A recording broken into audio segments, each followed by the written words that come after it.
Building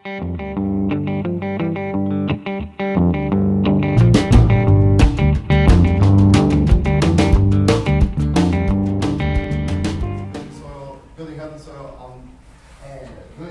and on-farm fertility. You have to use the bathroom. You make it right out the door. You make another right. The bathroom's right there. And without further ado, this is Florida Organic Grower. Hi, my name is Marty Mesh, and so I'm filling in for Will Reed, who I think is a local farmer or a farmer nearby, and unfortunately his daughter's having surgery today, and so Daniel, someone at the last minute said, would you fill in? And so I'm happy to do that. And with me is Megan Collins, somebody on our the nonprofit organization that I operate, on the staff there, and her academic background and some practical background is more formalized training than me. I started farming organically in '72 on a larger scale in '76.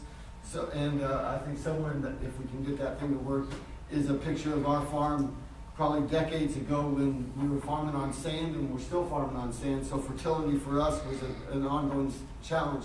My hope with this one is that we put together a little presentation, and I saw Jeff, it says, and he said, "Are you speaking?" And I said, "Yeah." I said, "It's on fertility. You want to come in and help?" So he went to get some stuff, and so he should be rolling in a minute. So, and we also want to invite y'all to participate as well. My frame of reference is that farmers learn the best from other farmers, and what's practical knowledge and experience here certainly is different than sandhills in Florida. So somebody here may have a better suggestion on y'all's soil types and what you do for fertility practices. And with that, so one thing that would help me, I think, is just give me a sense whether you're a brand new farmer or wannabe farmer, and this is kind of, you're hoping for soil fertility 101, basic introduction to fertility. Can I get a show of hands? On what? Whether this is kind of whether you're coming from a relatively new frame of reference on farming, and a frame of reference of soil knowledge. So a few, and then more advanced. People that have been farming for a long time. We're hoping for graduate level fertility thing. So given that that's a mixed thing, we'll see if we can make the conversation both at a level where it doesn't, lose people, but hopefully doesn't keep you bored in that sense. And again, we wanted to be really interactive.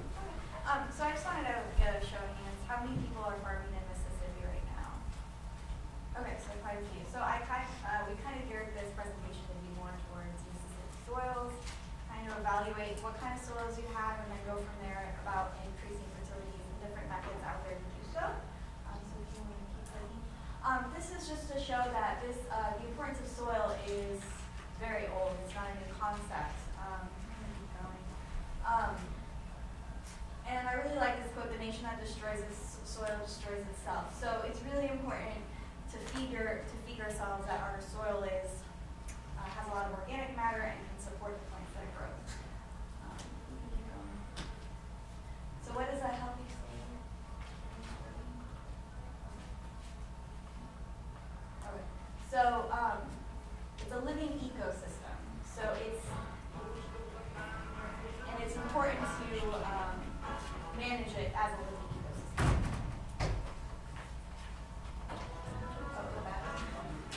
So Marty wanted to talk about. Yeah. So in my sense, because my frame of reference is organic production, and of course soil is a basic component of organic farming. People go, "Oh, you're organic farming," kind of the new thing on the block, and I always want to give credit where credit's due, and to say that that's a picture of Indonesia, where terraced rice farming has been utilized for thousands of years. And so, people, Rodale and, Balfour, and people in Western civilization that have gotten credit for introducing organic farming really have to give credit where it's due.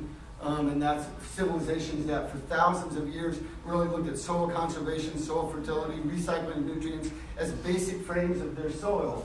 And then I do want to give credit where people that have come in and studied over in India and China and Indonesia came back and wrote books and did introduce organic farming and soil conservation to the West. So there's a list of books that may be that may be helpful for you. Go to the next one. So that's our farm back about 30 or 40 years ago, and you can see that we farm on sand, and so for us, you know, for getting fertility in was a basic component and always a basic challenge.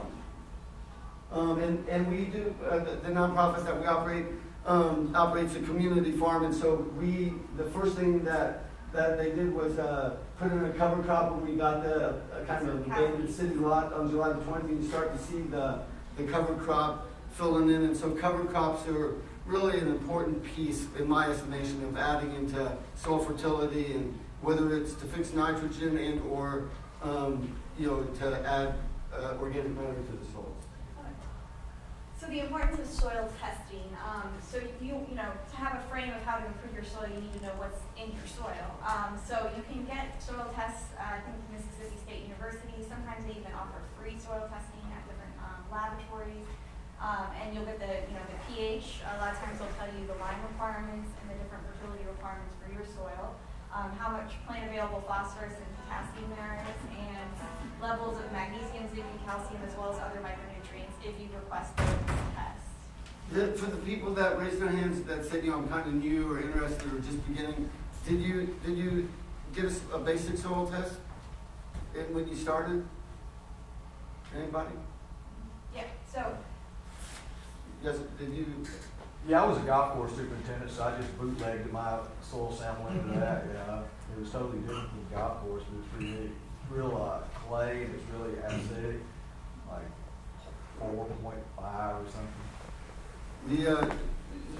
You know, so the advantages, and you know, we don't do soil testing every year on the farm for sure, and we have way too much land to be picking out fields. But in the beginning, it really was a good frame of reference to see, you know, what is the organic matter level? Where are we in the pH of the fields? Because different crops obviously thrive better in different pHs. Yes, sir. How deep do you go when you test the soil? You can just dig down, and you can do. There's different ways we can do composite samples. You know, you can dig down yay deep. You know, it doesn't have to be far. Of course, we're in sand, and you know, I don't know if there's a Generally, textbook you want to way. do within the root base of the crop, you know, so they usually say within a foot is where you want to sample. We don't have, in the South, we don't have much organic matter, so some people like to sample that and do like continual samples to see that if they're improving the organic matter of the topsoil. So it really just depends what kind of sampling procedure you want to do. And a lot of times the labs, whatever lab you do, will have procedures on how to take a soil sample for what the basis of you're trying to do. Another really cool resource is the NRCS. They have a soil surveys by state, so you can actually look up Mississippi's and find out all about, it mapped out the whole entire state's soil, so you can see what kind of soil you have in your county and region. So this is kind of a fun way to determine what kind of soil you have, whether it's a clay loam, a silt loam. You just put your soil in a jar of water, and then you let it sediment down. And then you can use this chart, and you can, based on this, you can tell how much is what percentage. So, you know, you could see big stones are probably like 10%, you know, and you can kind of estimate what kind of soil you have. I recommend doing something like that. There's also a Lunselli chart that you can actually purchase. Those are kind of expensive. So this is kind of an at-home way of determining what kind of soil you have. So Mississippi soils. So there are three main types of soils. The river floodplain, the delta that they were talking about earlier this morning, isn't really a delta, but it's the majority of the farmland is there, and the only issues that are normally in the delta region are water and drainage issues. So if you're in that area, you might want to look up what kind of soil you're, whether it's really heavy clay, and if you have any drainage problems, because that will affect the kind of management you want to do. Then there's the lowest region, which I don't believe there's really any farming taking place there. There's like the hills and things. And then the coastal plain, which is the rest of the state, which is really good for pastures and forests. So an ideal soil. This is a graph of what an ideal soil would be for farming. You can see 5% organic matter. That's going to be really hard to achieve in the South, but not impossible. You see 45% minerals, that's sand, silt, and clay, 25% water, and 25% air. We'll talk more about that. So an ideal soil has pore space for proper drainage and infiltration of water and nutrients, and it reduces the chance of runoff and soil erosion. And this is just a really good picture to show how aggregate soil, with pore space, it allows water and nutrients to stay within the soil. So when I said earlier that soil is an ecosystem, the more fertile your soil, the more biological activity. It has billions of bacteria, fungi, and other microbes, and they feed on the decayed plant and animal residues. And it's vital for decomposition of the organic matter to produce humus, and it helps cycle the nutrients. So earthworms, if you see earthworms in your soil, then you're doing a really good job. And we'll talk a little bit about vermicompost, and it's usually not the same earthworms that you're going to see in the soil. Those earthworms eat more composted, fresh plant matter. The ones in the soil, you'll see like regular earthworms eat more leaf litter and things like that. But if you do see earthworms, it means you are improving the quality of your soil. And the tunnels that they create actually aerate the ground, and they bring up minerals from the subsoil into the top. So it's really important to promote earthworms. Mycorrhizal fungi. Nearly all plants on Earth rely on mycorrhizal fungi for their root systems, and this helps them uptake nutrients and moisture. Specifically, it helps them uptake phosphorus, which isn't necessarily available in your soil. But if you have mycorrhizal fungi with a symbiotic relationship with the plant roots, it can help uptake those nutrients. And there are inoculant products on the market if you feel if you want to help improve your soil by adding that to your wherever you've planted. The efficacy of those is debated, so you might want to consider the expense and whether or not it's worth it. But there's other types of inoculants that are commonly used with legumes and other things that are nitrogen fixed. And this is different. That's a bacteria. This is a fungi. But as you can see up there with mycorrhizal to the left and out, it really has a significant effect on the root system and the plant's ability to uptake nutrients. Can't you encourage a mycorrhizal environment as opposed to like Yes. inoculating? Yes, you can. The thing is with southern states, in the soil, that it might not be present. At So all? that might be an issue. Because if you're talking, if you're starting with nothing like just sand, then the chances of having mycorrhizal fungi is pretty limited. So strategies to improve your soil. There's conservation practices, propagation, cover crops, using manures, organic fertilizers, compost, no-till systems, and integrated operations using animals basically in your rotational grazing. So propagation is a planned system. It increases soil organic matter and improves structure and aggregate structure in the soil.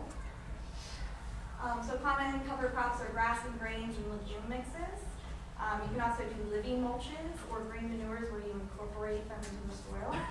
And this prevents soil erosion, it retains nutrients, and creates a habitat for beneficial insects as well. So choosing a cover crop, it's important to consider the purpose. Are you trying to increase the nitrogen in your soil? Are you trying to increase the biomass, which would ultimately increase the organic matter? The decomposition rate, and also you don't want to create weeds, so considering those. For those of y'all farming, do you use cover crops already? Yeah. So these are ones that are really popular in Mississippi. We can talk a little bit about them. So rye, and I believe that the perennial rye doesn't really grow well in Mississippi, so this annual winter rye, you can keep going. Sorry. Sorry, you can go back. So this is really good winter cover, and it usually dies off by spring, so you can plant your spring cover if you choose to do that right into your winter, so it's successional. You can even run animals through. I know certain animals can't eat the rye when it's a certain height, but you can incorporate that into your rotational grazing.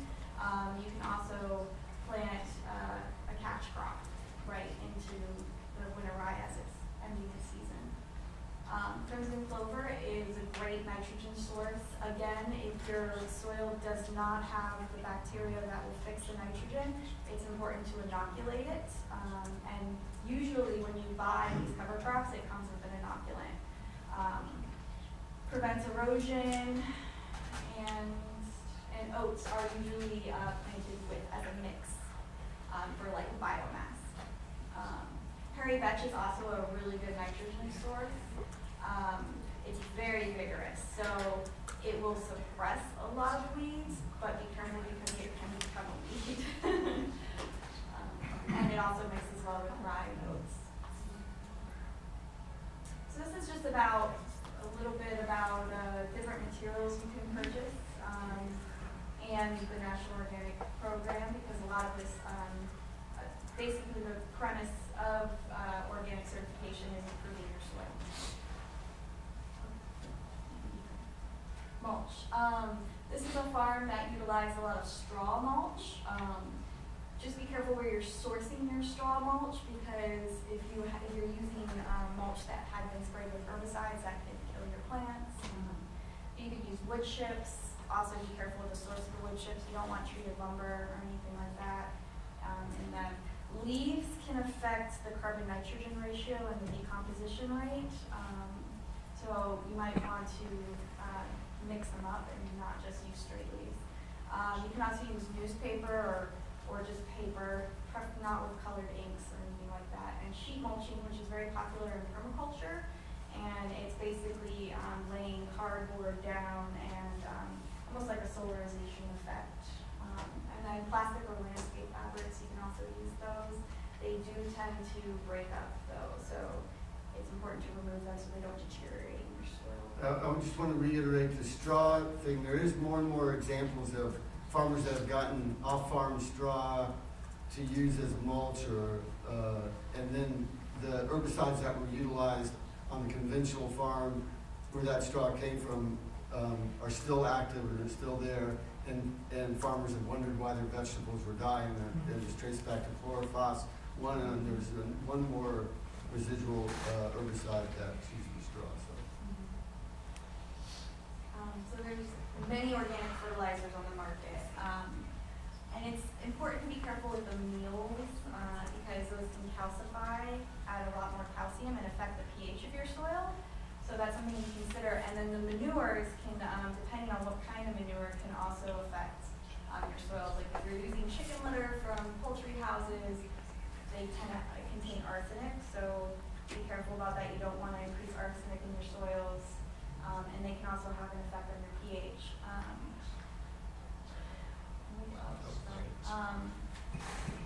Handling guano is also another thing. Make sure it's composted. That's actually another option is to use compost. Fish emulsions and kelp are really good because they actually increase the microbial activity in the soil, and they add a lot of micronutrients.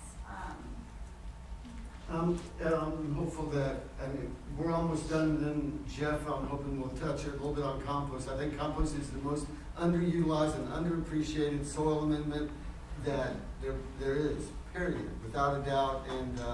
And Jeff is a great one to talk about compost, and agreed to do so, or fertility. Okay, let us finish. Okay, so we'll skip this because we're going to have Jeff really talk about compost.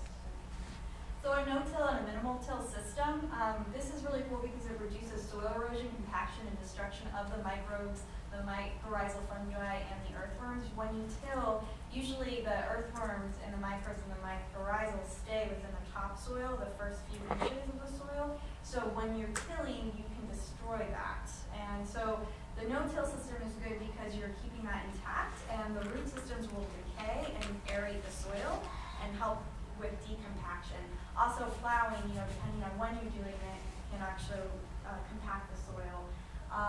And also bring the nutrients that you just created on the top and put them below into the soil profile. And in the south, we have sandier soils, and that can leach, so the nutrients could be right below where you really need them, which is in the top foot of the soil.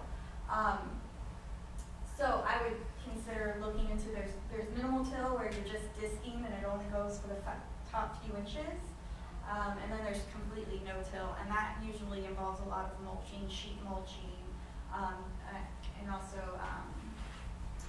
the crimping. This is a crimper where it just flattens it up and kind of cuts it up a little bit, these implements here.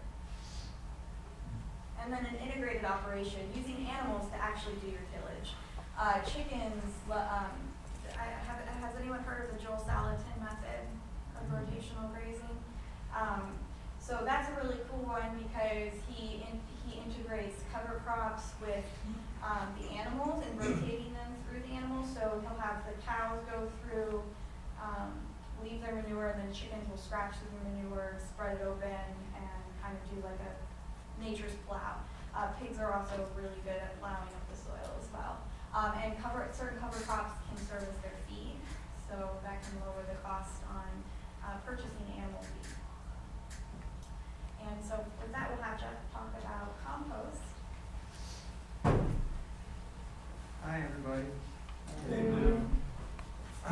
So I came from Tennessee, basically just to come here and hang with y'all. So I'm so excited I get to talk even more than my little talk later on, which is supposed to be at 2. Well, just accept any questions, because I'm sensitive to time that we only have about 20 minutes. But was that clear? Did you have questions on the presentation? Here's some good compost. I have a question. Have y'all found that the more organic matter in the soil and stuff deters fire ants? But more so than just bare clay, tar and clay kind of stuff? Or is it just a comment? Does anybody? Because I've noticed that somewhat. I imagine it would have an effect, but I'm not really sure the answer to that. I don't know I don't know. All I know is fire ants can be a pain in the foot, in the ankle. But I am a true believer in healthier soils. Think more disease-resistant, pest-resistant plants, and so it wouldn't surprise me that fire ants may not be attracted to healthier, healthier functioning soil. I've noticed that as our soil has improved, the fire ants seem to be reduced. And they're still on the fence lines and roads and stuff, but we just kind of work through them. Yeah. Any other questions, comments? I'll just give you comments. I'm just going to say quickly, rotation and grazing poultry helps fire ants too. Yeah, so, and I want you all just to ask me questions and stuff, just real briefly. I've been raised on a farm, and I've made my living selling things I've grown for 40 years. And we have 10 acres of vegetables, and we follow what's called the biodynamic method, which is where everything you need for agricultural production comes from within the farm's borders. So when we go back to the slide a little while ago that had all those things to put on your soil, we can't put any of those on our soil. Fish emulsion comes from very detrimental practices. I don't even want to talk about poultry litter from Tyson's, feather meal from Tyson's. All these things have negative consequences. Anytime you bring something from off your farm and bring it onto your farm, you're going to have negative consequences. Farming is basically getting the fertility rolling on your farm. When we export 150,000 pounds of produce every year, like I've done for about 30 years, what I'm exporting is simply vegetables. It's carbohydrates, sugars, starches, and proteins. Well, what's in these things? These things are made of carbon, hydrogen, oxygen, and nitrogen that are available for free from the air and the water that falls on the earth, powered by the warmth of the sun. So when we have photosynthesis growing things every year, which you can't stop things from growing. Things are going to grow every year. Animals are going to reproduce. This is inevitable. So our farms inevitably produce all this stuff every year, and all we have to do is just wiggle things around a little bit, and people will give you money for it. It's the biggest scam in the world. Farming is free. Don't buy anything. real important. So I farm according to the way the USDA taught farming years ago. And these are some books that you all can pass around and look at. And this is what I teach. This is kind of stuff right here. And these are books that were that talked about every farm has to have animals. You cannot farm without animals. Every farm has to practice crop rotation. Every farm has to grow green manure crops. Every farm has to plow. Every farm has to make hay to feed their animals. And the use of lime is talked about quite a bit. And these books clearly explain how to farm without chemicals. So this biodynamic farming method arose out of World War I. And this was a war that was going to last just a few months. And it did. It was over in a few months. Because the decisive battle that was fought on the other side of the world in the Falkland Islands. And when England defeated Germany over a pile of bird shit off the coast of Chile, the war was over because there was no big source of nitrates. And you have to have a lot of nitrate to make gunpowder. So Germany had no weapons, no ability to wage war, until Haber and Bosch invented a way to synthesize nitrogen from out of the air.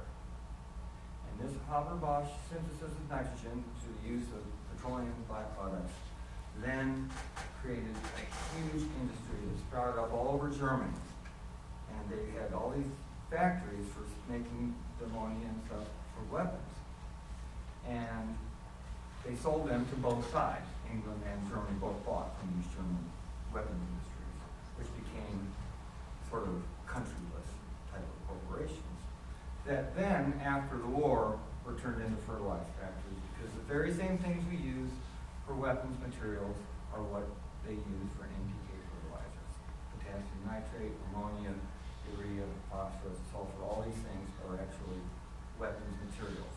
When we put them on our soils, they kill the natural organisms in the soil that allow for the free movement of nitrogen from the air into the plants, from the movement of phosphorus and potassium from rocks into the soil biota and back into unavailable forms. So when we kill those things, then we have to keep using these chemicals. And it's a great scam. It didn't work. They couldn't do it. After World War I, they couldn't sell these fertilizers. They were not, farmers wouldn't buy them. You know why farmers didn't buy them? Somebody tell me. Really? They already had their own fertilizer. They were following the practices in these USDA books.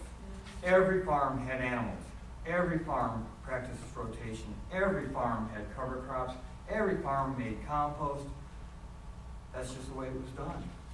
If you didn't do those things, your family didn't eat. Yeah, so they were practicing good, they knew how to farm. And any old book from the 1800s will tell you how to farm very correctly. Yeah, so that's when the USDA stepped in, and all of the agricultural colleges in the United States were forced to separate crop production from animal husbandry. To this day, in any kind of USDA land-grant college, they will not talk to each other. Absolutely a complete separation. You either grow crops with chemicals or confinement animals. And so after a little bit of this, of course, the fertilizer industry, which is not really the proper term, the fertilizer industry, you could call it the weapons industry, or the military agricultural complex. The big Mac attack. So anyway, that's sort of the history of why we have an organic farming movement. Is because soon after this, smart people started saying, well, these crops are suffering and we're getting diseases, so wise people started saying, let's go back to compost and go back to training animals. So Rudolf Steiner gave lectures in 1924 where he pointed out to the importance of animals on farms, the importance of compost, crop rotation. Sir Albert Howard mentions him in the first page of the Agricultural Testament, which came out about 1940. So Dale took some of that work and spread it around America. Lady Balfour spread it around England and stuff, and there's sort of a worldwide organic movement that came out of sort of a backlash from this weapons industry takeover agriculture.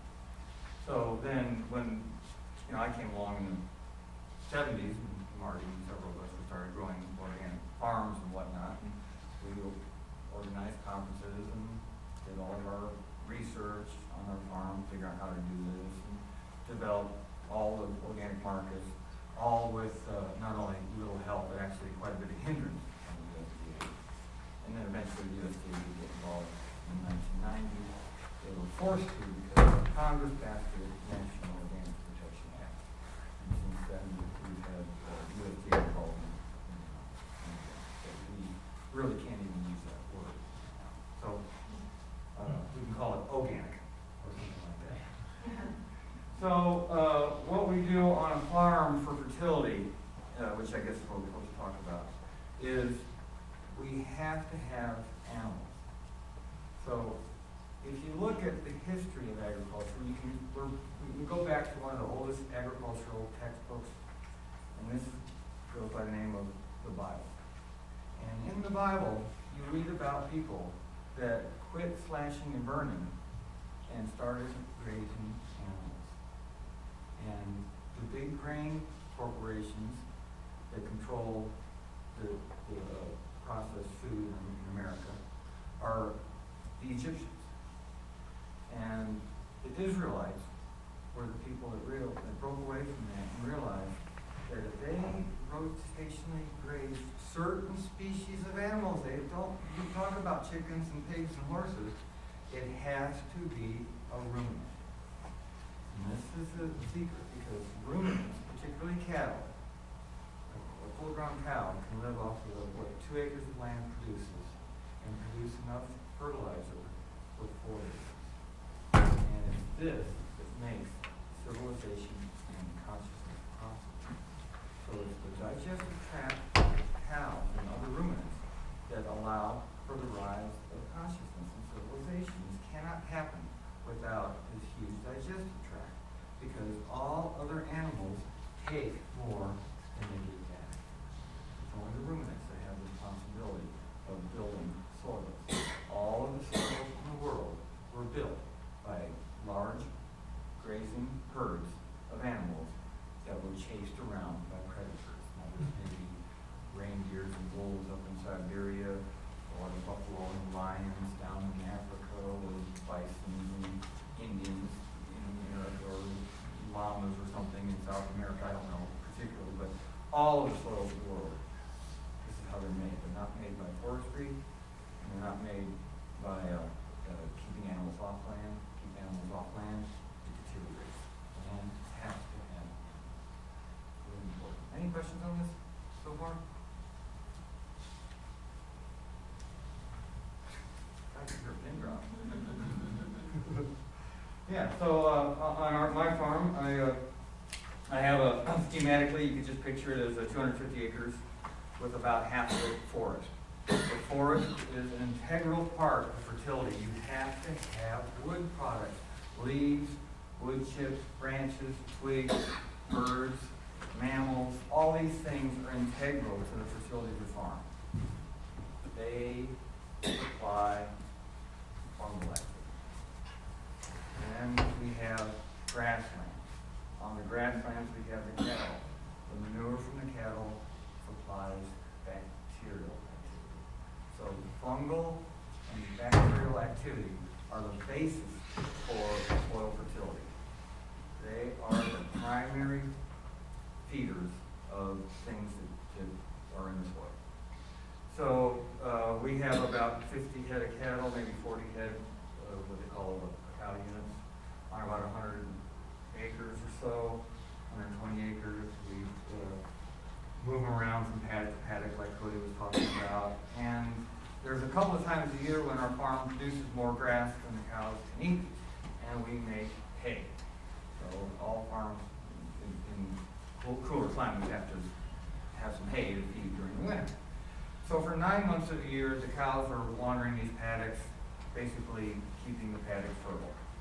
And then for 3 months of the year, I concentrate their manure in one spot by taking something about as big as this room, and I put a big roll of hay out at like each corner.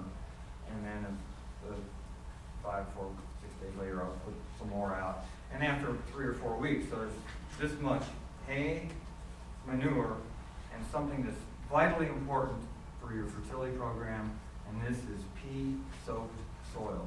You have to have that pea-soaked soil. It's stuffed in peat, it's not in manure, and you have to have soil when you're making compost, because soil is what has the microorganisms in it that you're trying to teach your manure to become.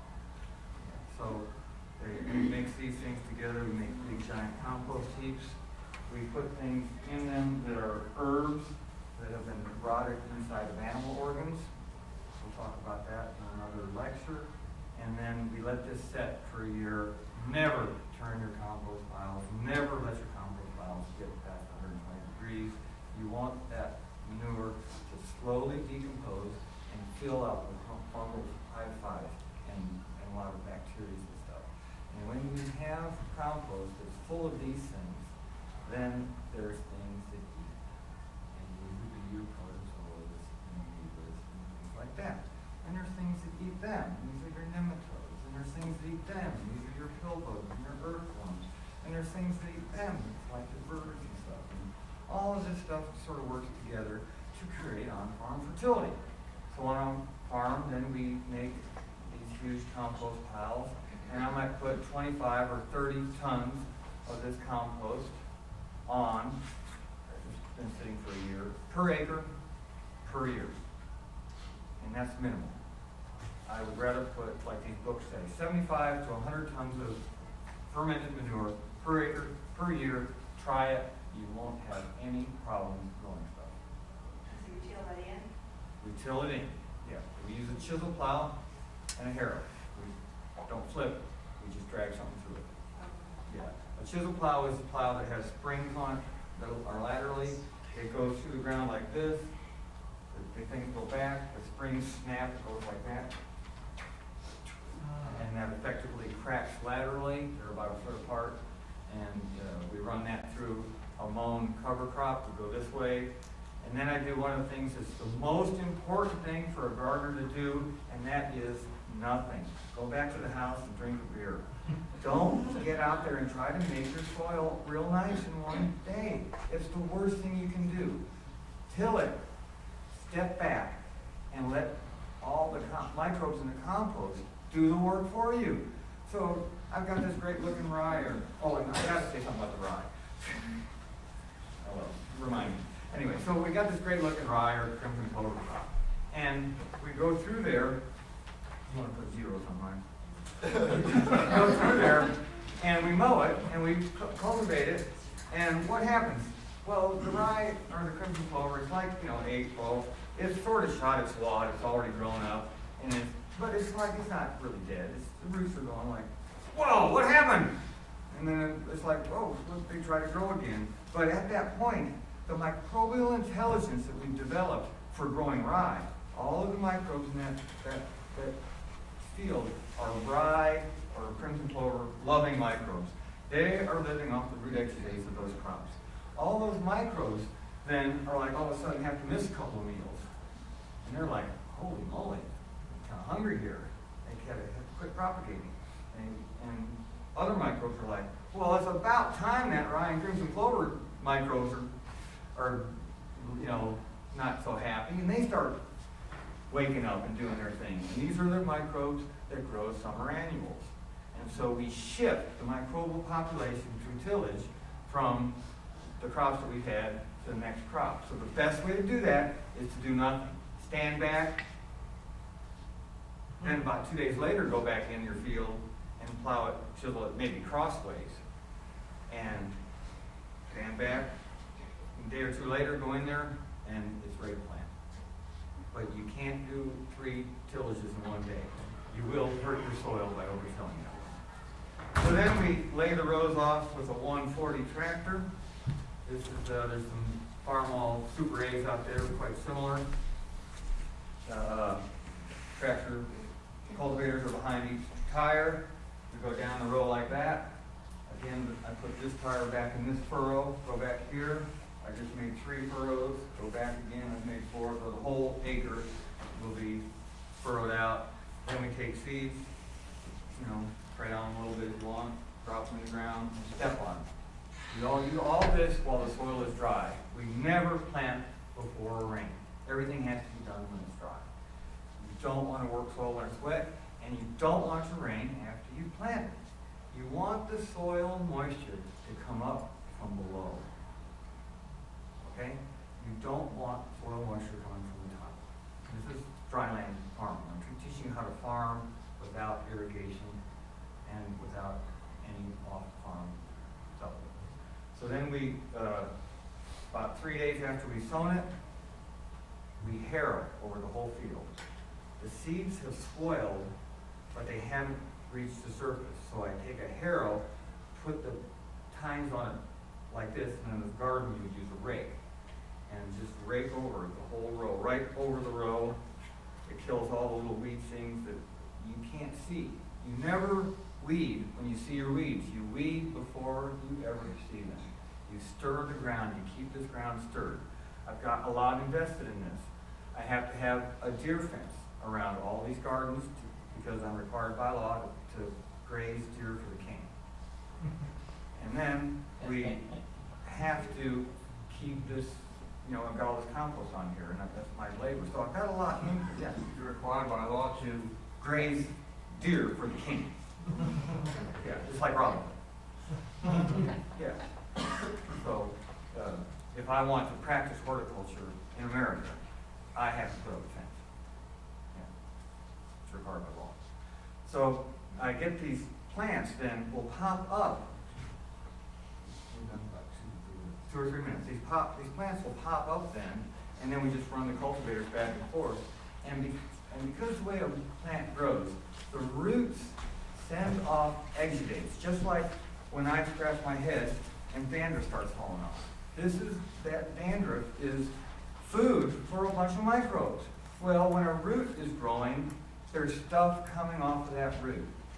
That stuff is food for microbes, but they're specific for every plant species.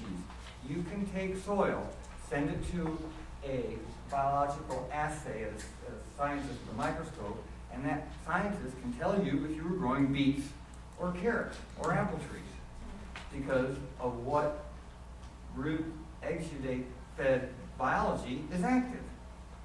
So when we're growing beans, we want to get all the bean ones active. And the way we do this is we have nothing else but beans.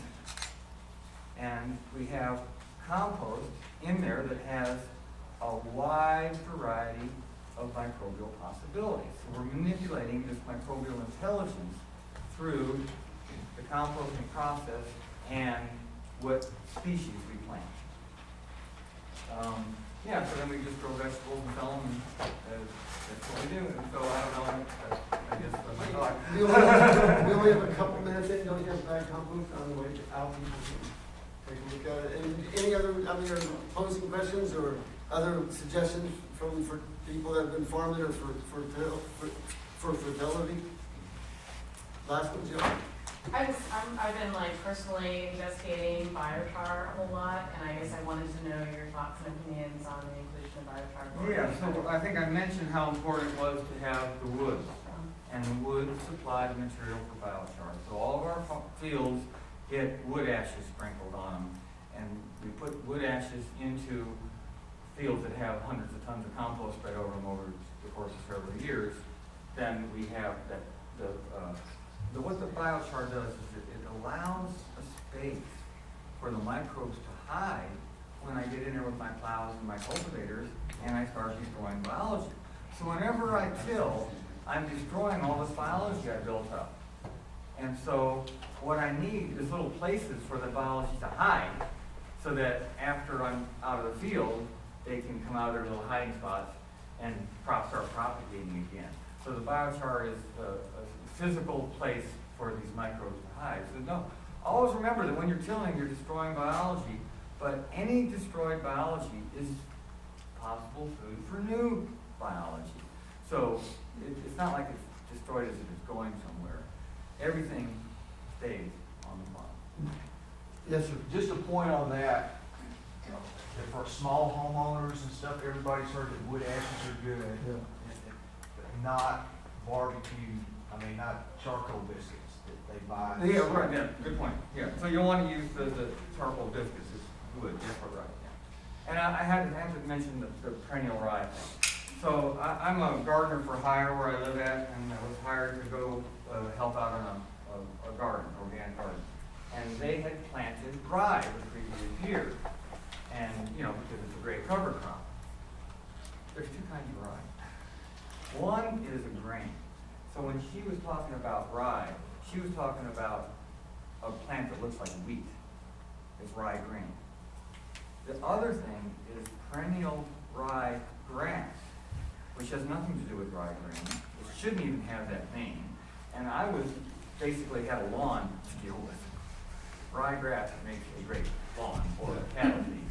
But what you want for your cover crop is rye grain. We need to pull the plug on it. Two things. One, depending on where you are in your circumstances and resources. For us, when we had people coming to the farm for years, what we said is, if you're coming to the farm and you see a bag of leaves, stop by and get them. Don't tell us that there's 6 bags of leaves.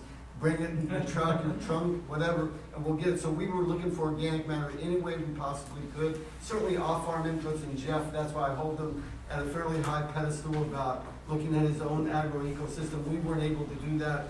We were planting cover crops. We were looking for off-farm input. We used chicken manure. We, had full-time jobs while we were farming as well in those early years. And we had beach sand, as you saw in the pictures, when we started with 0% organic matter. So it kind of is site specific, but and then we do have animals in our rotation, even though I'm a vegetarian.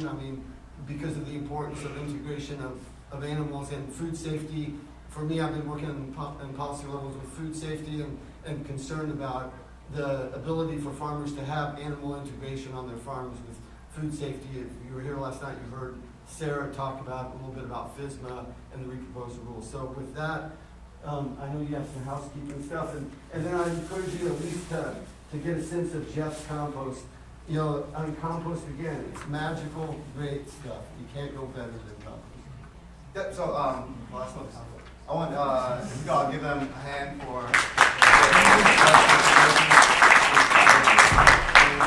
few quick announcements. Lunch is available at the vendor fair tents